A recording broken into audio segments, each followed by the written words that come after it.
Today we're gonna learn about how to repair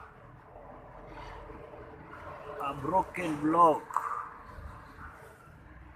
Most of the time the blocks are broken because of the piston arm breaking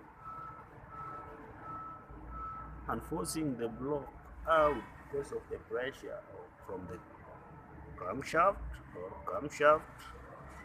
The engine is running. So today, get ready. Let's do it. First of things first, we have a MiG 280 SF machine with wire feeder. You must have protections. Parameter in the settings must be correct.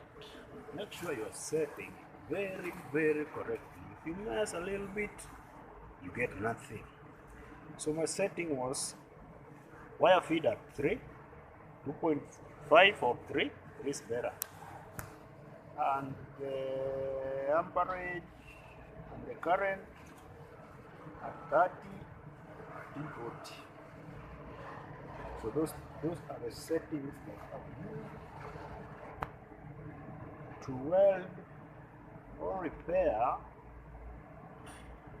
the block. So guys,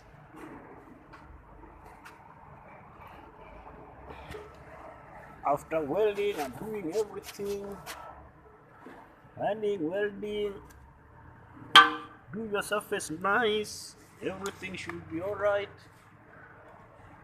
clear everything, then you start your process of welding. Make sure you do it very continuously.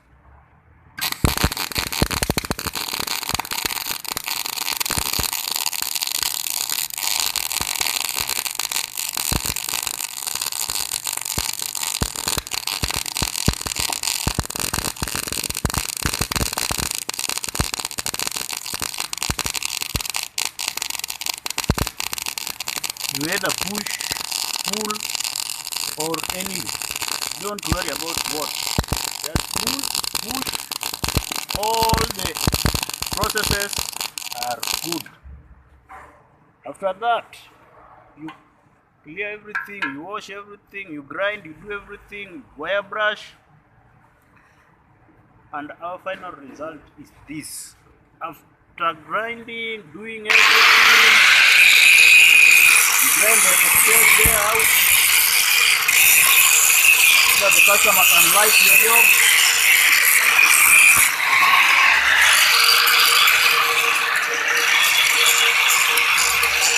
Try to do a very clean work. The last result you are getting is this.